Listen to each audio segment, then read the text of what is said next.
Assalamu alaikum. My name is Maham Nawaz and my roll number is 5096. Our course instructor Dr. Atif Altaf HOD of Chemistry Department and my department is Chemistry.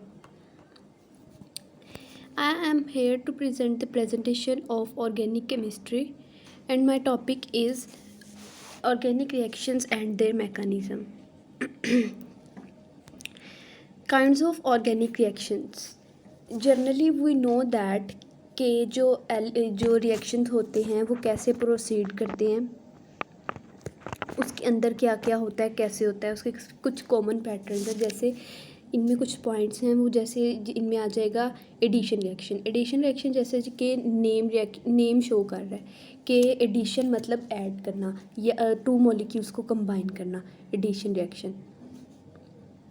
तो addition reactions में इसके बाद ये भी आ जाएगा कि जो ethylene है, एग्जांपल में हम लेंगे इथाइलिन के साथ हम हाइड्रोजन ब्रोमाइड, इथाइलिन के साथ हाइड्रोजन ब्रोमाइड का रिएक्शन करवाएंगे तो जो एक एच का मॉलिक्यूल्स है वो उधर आके एक कार्बन बॉन्ड के साथ अटैक करेगा और एक Br का मॉलिक्यूल आके एक कार्बन के साथ बॉन्ड का करेगा, अटैक करेगा। तो जो उनके दरमियान में ये बॉन्ड था उनके दरमियान में ये हो जाएगा रिमूव, ये बॉन्ड सिंगल बॉन्ड में कन्वर्ट हो जाएगा। जब ये सिंगल बॉन्ड में कन्वर्ट हो जाएगा तो यहाँ पे जो HBr के मॉलिक्यूल्स थे वो आके उस कार्बोइथाइलिन के मॉलिक्यूल्स के साथ अटैच हो गए तो वो बन जाएगा ब्रोमो इथेन। इसके बाद ऐसे ही आगे देखें तो आगे आ जाता है एलिमिनेशन रिएक्शंस। एलिमिनेशन रिएक्शंस में हम लोग एलिमिनेट करेंगे, हमने वाटर का मॉलिक्यूल एलिमिनेट किया एथेनॉल से, वो इथाइलिन बन गया। इसके बाद हम आगे जाएंगे, आगे हम देखते हैं सब्स्टिट्यूशन रिएक्शंस। सब्स्टिट्यूशन रिएक्शन जैसे हमें बताता है कि part of two molecule exchange, जो टू मॉलिक्यूल्स हैं उनकी एक्सचेंजिंग हो रही है। जैसे हम लोग क्लोरीन का मॉलिक्यूल लेते हैं और उसके साथ हम मीथेन के मॉलिक्यूल लेते हैं तो एक क्लोरीन हाइड्रोजन के साथ रिएक्ट करेगा और वो HCl का मॉलिक्यूल निकाल देगा और उसके साथ वो क्लोरोमीथेन बन जाएगा। इस तरह रीअरेंजमेंट है, रीअरेंजमेंट में भी ऐसे ही होता है, a molecule undergo changing in which atom its are connected, positions और उनका स्ट्रक्चर थोड़ा सा चेंज कर देते हैं और लेकिन जो उसके अंदर मॉलिक्यूल होते हैं वो सारे वो सेम रहते हैं। हमने 1 ब्यूटीन लिया, 1 ब्यूटीन के अंदर हमने एसिड कैटालिस्ट ऐड करवाया तो उसकी हमने जो इथेन था उनकी पोजीशंस चेंज की तो वो हमने 2 ब्यूटीन बना दिया। इसके बाद हम आगे जाएंगे तो आगे देखते हैं हम steps in mechanism. Steps in mechanism classify करते हैं कि उनका सीक्वेंस, उनके कम्बिनेशंस हैं वो इंडिविजुअली में परफॉर्म कर रहे हैं या फिर कम्बिनेशंस हैं उनके अंदर स्टेप्स का, ये सारा कुछ हम लोग डिस्कस करते हैं। इसके बाद आगे आ जाते हैं types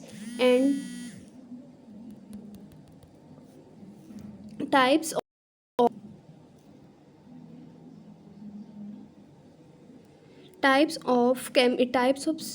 of steps in reaction mechanism. Bond formation और bond breakage can be symmetrical और अनसिमेट्रिकल। ये कैसे हो जाएगा कि सिमेट्रिकल होता है सेम और अनसिमेट्रिकल होता है डिफरेंट। जैसे हम लोग इनमें हम देख लेते हैं बॉन्ड ब्रेकिंग। बॉन्ड ब्रेकिंग कैसे होती है कि जो टू मॉलिक्यूल्स के दरमियान में बॉन्ड है वो बॉन्ड वैसे ही आपस में रिएक्ट करेगा और वो बॉन्ड रिएक्ट करने के बाद जो उनके दरमियान में बॉन्ड है वो अपने रेडिकल्स दोनों आपस में ले लेंगे और वो अलग-अलग हो जाएंगे। इसी तरह अगर हम देखें कि जो ए बी का मॉलिक्यूल है ये अपने साथ आगे रिएक्ट कराएगा तो दोनों अगर रेडिकल्स बॉन्ड पूरा बी के साथ अटैच हो जाता है तो ए के पास मॉलिक्यूल्स रेडिकल्स की डेफिशिएंसी होगी और बी के पास एक्सेस होगी। ऐसे ही हम बॉन्ड मेकिंग यूज़ करें तो बॉन्ड मेकिंग कैसे होता है कि जो ए का मॉलिक्यूल्स है, ए का रेडिकल है वो और बी का रेडिकल है वो दोनों आपस में रिएक्ट करवाते हैं और आपस में बॉन्ड बना देते हैं। और इसके बाद जो डेफिशिएंसी थी उसके पास उसने डेफिशिएंसी आगे अपनी एक्सेस थी, एक्सेस के लिए उसने डोनेशन कर दिया और डोनेशन के पास दोनों के दरमियान में बॉन्ड क्रिएट हो गया। इसके बाद हम देखते हैं रेडिकल रिएक्शंस। रेडिकल रिएक्शंस क्या होते हैं कि वो सेम होते हैं एज पोलर रिएक्शंस, लेकिन जो रेडिकल्स होते हैं react to complete electron octet of valence shell, कि उनका जो वैलेंस ऑक्टेट होता है वैलेंस शेल का, उसको हम लोग परफॉर्म करते हैं, उसके अंदर हम लोग उसकी डेफिशिएंसी और उसकी एक्सेस को कंप्लीशन तक पहुंचाते हैं। इसमें हम आगे देख लेते हैं कि हमने ये अनपेयर्ड रेडिकल है और ये अनपेयर्ड रेडिकल के पास हम लोग पेयर्ड रेडिकल की तरफ से हम लोग उनको एक रेडिकल दे रहे हैं और वो रिएक्टेंट रेडिकल बन रहे हैं। उसके बाद आगे ही हम देखें वो अनपेयर्ड रेडिकल रह जाएगा और वो जो जिसके पास जाके अटैक हुआ है रेडिकल्स का, वो सब्स्टिट्यूशन प्रोडक्ट बन जाएगी। इसके बाद आगे हम देखते हैं स्टेप्स इन रेडिकल सब्स्टिट्यूशन। इसमें स्टेप्स होते हैं, 3 स्टेप्स होते हैं। इनिशिएशन मतलब किसी को इनिशिएट करना, ये क्या कर रहा है, इनिशिएट कर रहा है। Homolytic formation of 2 reactive species with unpaired electron, जो अनपेयर्ड इलेक्ट्रॉन के साथ उनकी रिएक्ट करते हैं स्पीशीज़, उनको हम लोग इनिशिएशन करते हैं। जैसे हम इनिशिएशन में देखें कि क्लोरीन के मॉलिक्यूल के साथ हाइड्रोब्रोमाइड को हमने अटैक कराया, मीथेन के मॉलिक्यूल को अटैक करवाया, तो हमने उसके बाद क्लोरीन का एक मॉलिक्यूल हमने दे दी, क्लोरीन की तरफ से हाइड्रोजन का मॉलिक्यूल क्लोरीन के पास आ गया और उनके पास एक फ्री रेडिकल बच गया। ये एक रेडिकल इसके पास बच गया और हाइड्रोजन इसके साथ जाके रिएक्ट हो गया और उसने HCl बना दिया। इसके बाद आ गई हम प्रोपागेशन। क्या होती है प्रोपागेशन में भी यही होता है कि 2 क्लोरीन के मॉलिक्यूल थे, जो उसके पास फ्री रेडिकल था, उसने आके उसके साथ आके रिएक्ट किया, और जब रिएक्ट किया तो फिर उसका मॉलिक्यूल क्लोरीन का अलहदा हो गया और क्लोरोमीथेन का मॉलिक्यूल अलहदा हो गया। आगे हम चलते हैं steps in radical substitution substitution. Monochlorination of methane. हम आगे पढ़ते हैं मोनोक्लोरिनेशन ऑफ मीथेन कैसे होती है। हमने मीथेन का मॉलिक्यूल लिया, हमने क्लोरीन का मॉलिक्यूल लिया, हमने इनके लाइट के प्रेजेंस में इनका रिएक्शन कराया, वो क्लोरोमीथेन बन गया और हाइड्रोजन का मॉलिक्यूल एलिमिनेट हो गया। इसकी अब इनिशिएशन प्रोसेस कैसे हुआ था वो हमने देखा है कि 2 क्लोरीन के मॉलिक्यूल बनाए हैं उन्होंने लाइट की प्रेजेंस में, और उन्होंने वो टू क्लोरीन बन गए। उसके बाद आगे प्रोपागेशन कैसे हुई। प्रोपागेशन की हमने as it is last steps पढ़े हैं कि उसने क्लोरीन ने एक अपना रेडिकल दिया मीथेन को, मीथेन ने आपस में उसके साथ रिएक्ट कराया, तो वो हाइड्रोक्लोराइड का मॉलिक्यूल अलहदा हो गया और उसके पास एक रेडिकल बच गया और वो अलहदा हो गया। इसी तरह आगे 2 क्लोरीन के मॉलिक्यूल्स थे और उसने जो एक्सेस थी उसके पास इलेक्ट्रॉन की, उसने रिएक्ट किया तो क्लोरीन का एक मॉलिक्यूल अलहदा हो गया और क्लोरोमीथेन अलहदा हो गया। इसके बाद हम लोग देखते हैं स्टेप्स इन रेडिकल सब्स्टिट्यूशन में ही हम देखते हैं टर्मिनेशन। टर्मिनेशन क्या हो जाएगा कि हमने क्या करना है, एक्सेस हो गई है कंसंट्रेशन ऑफ क्लोरीन की एक्सेस हो जाएगी तो वो कंटिन्यू हो जाएगा रिएक्शंस। तो reaction probable with the formation of dichloro, trichloro, tetrachloromethane. जितने हम क्लोरीन डालते जाएंगे वो उतना ही रिएक्शन प्रोसीड करता जाएगा।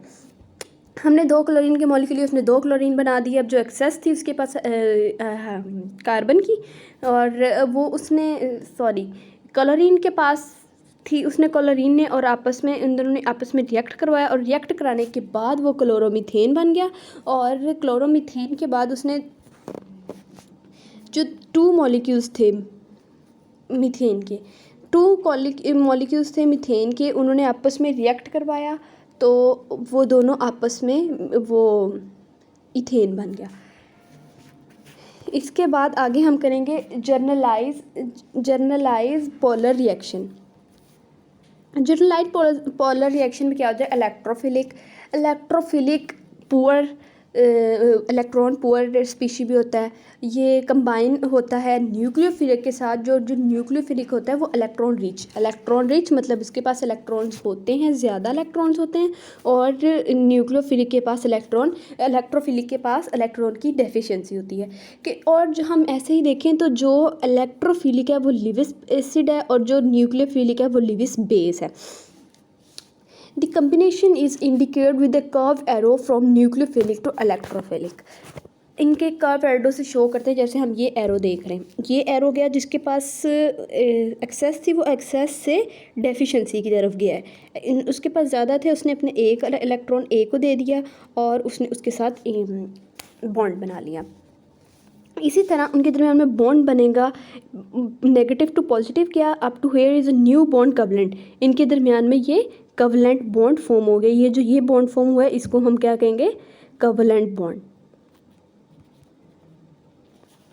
इसके बाद हम आगे चलते हैं हम आगे कुछ स्ट्रक्चर्स देख रहे हैं जो कि जिनमें से सम आर न्यूक्लियोफिलिक और सम आर इलेक्ट्रोफिलिक। जैसे हम वाटर देख रहे हैं मीथेन अमोनिया देख रहे हैं, हाइड्रोक्सिल देख रहे हैं, क्लोरीन देख रहे हैं और मीथेन ब्रोमाइड देख रहे हैं और कार्बोक्सिलिक एसिड देख रहे हैं या फिर एक्सेस ऑफ ऑक्सीजन देख रहे हैं। इसमें ये सारे हम लोग देख रहे हैं तो इनमें ये सारे न्यूक्लियोफिलिक हैं और ये सारे इलेक्ट्रोफिलिक हैं। इसके बाद हम आगे चलते हैं। आगे हमने इसकी एग्जांपल्स हैं addition of ethylene HBr at the pi part of carbon bond double bond. उसके बाद जो कार्बन जैसे हम ये एग्जांपल से डिस्कस करते हैं। इथाइलिन के पास 2 बॉन्ड थे, HBr के पास सिंगल बॉन्ड था, उसने आके इसके साथ अटैच हुआ तो उनके दरमियान में बॉन्ड ब्रेकेज हुई और बॉन्ड ब्रेकेज होने के बाद ब्रोमोमीथेन बन गया। इसके बाद हम लोग पढ़ते हैं using curved arrow in polar reaction. जैसे हम पीछे पढ़ चुके हैं कि उनका कर्व एरो क्या करते हैं, एरो करते हैं चेंजिंग इन बॉन्डिंग रिएक्शंस और वो इलेक्ट्रॉन मूवमेंट करता है कि इलेक्ट्रॉन किधर से किधर को मूव कर रहा है और उसके अंदर चेंजिंग क्या हो रही है रिएक्शन के अंदर। ये सारा कुछ हम लोग इलेक्ट्रॉन एरो से शो करते हैं। उसके बाद आ जाता है बॉन्ड क्लीवेज। बॉन्ड क्लीवेज में हेट्रोलिटिक क्लीवेज भी होती है और होमोलिटिक भी होती है। हेट्रो होती है कि उन्होंने एक ही मॉलिक्यूल्स अपने दोनों रेडिकल एक ले जाए और एक के पास डेफिशिएंसी हो जाए, एक के पास एक्सेस हो जाए। और इसी तरह होमोलिटिक ये होता है कि एक ले ले और दोनों आपस में बाहमी मतलब आपस में मशवरे के साथ वो दोनों एक रेडिकल ले लें। इसके बाद आगे हम पढ़ते हैं फ्री रेडिकल क्या होता है। फ्री रेडिकल ये होता है कि प्लेनर और पैरामाइडल शेप होती है, इसके पास 7 इलेक्ट्रॉन्स होते हैं, स्टेबलाइज्ड बाय रेजोनेंस और बाय इंडक्टिव इफेक्ट होता है। इसका ऑर्डर ऑफ स्टेबिलिटी होता है वो 3 डिग्री 2 डिग्री 2 1 डिग्री होता है। इसके बाद इनके दरमियान में जो बॉन्ड होता है वो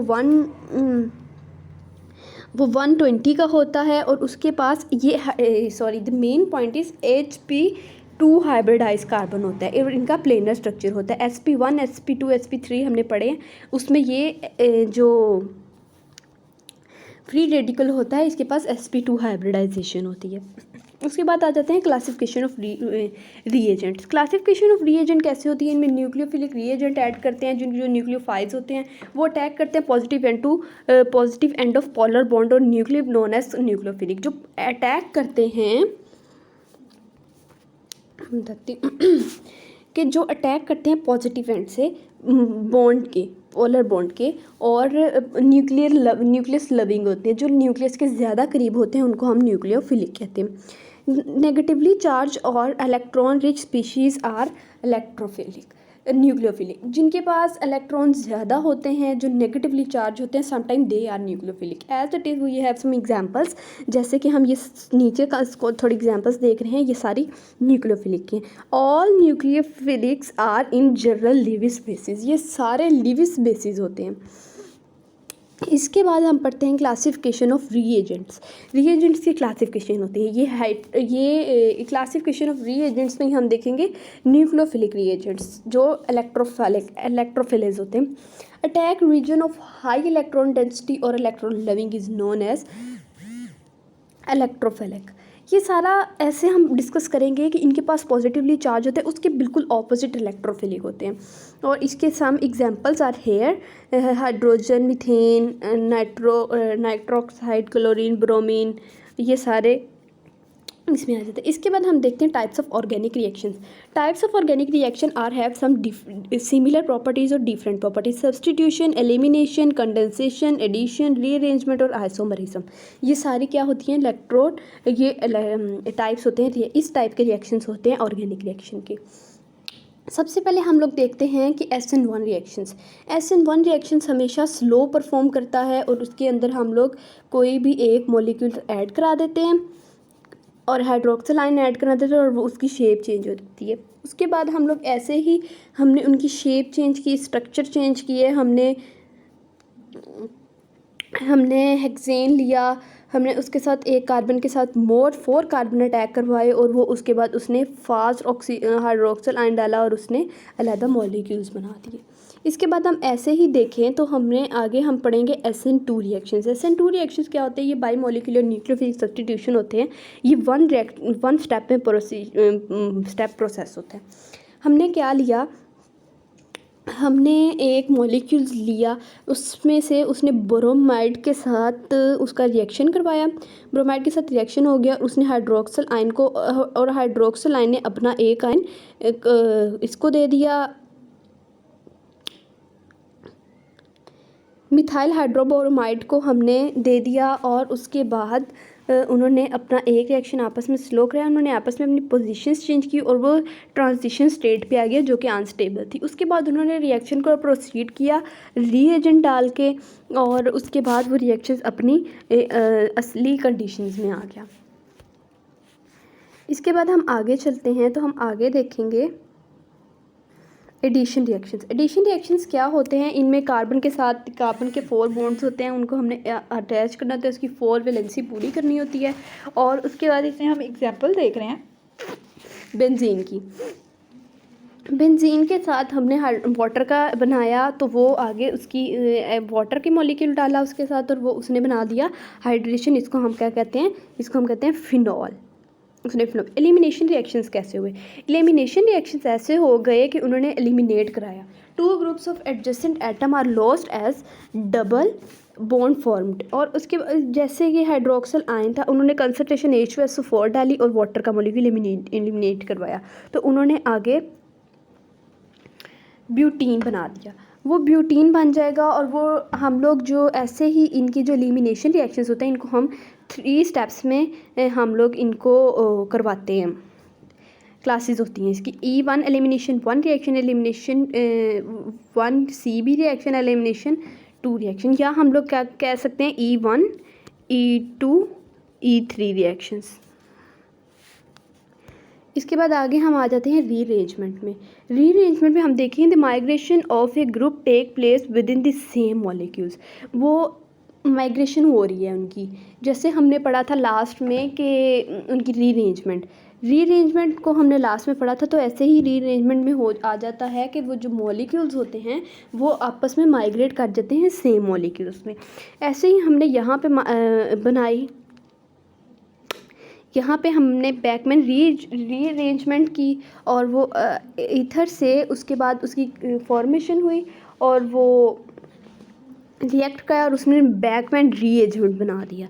और उसके बाद ऐसे ही हम और करेंगे तो वो हो जाएगा हाइड्रेशन एंड रीअरेंजमेंट। इसको हम हाइड्रेशन, हमने फिनॉल के साथ 2 और कार्बन अटैच किए तो उसके साथ 2 अटैच हो जाएंगे, उसको हम रीएजेंट भी कह सकते हैं, उसको हम डिहाइड्रेशन भी कह सकते हैं। इसके बाद आ जाता है कंडेंसेशन। कंडेंसेशन क्या होता है? आपस में कंडेंस कर देना, कि 2 molecules are different react and combine to give a new product. 2 आपस में कंबाइन हुए हैं और उन्होंने एक न्यू मॉलिक्यूल बना दिया। हमने जैसे यहाँ पे लिया एल्डिहाइड के 2 मॉलिक्यूल्स लिए उसने और उनके अंदर NaOH डाइल्यूट NaOH डाला, उसके बाद उन्होंने आपस में रिएक्ट कराया और एक अदर मॉलिक्यूल्स बना दिया। ऐसे ही हम आगे चलते हैं। Last one this is the point is isomerism. Isomerism में भी हम ऐसे ही करते हैं कि उन्होंने उसकी डेफिशिएंसी, उन्होंने उसकी स्पेस चेंज की, उसके अंदर यूवी रेडिएशंस डाली, यूवी रेडिएशंस डालने के बाद हीट दी, उसको एक्सेस दी हीट की, और उसके बाद उसने एक अदर मॉलिक्यूल्स बना दिया। This is the organic reactions and overview of organic reactions. Thank you.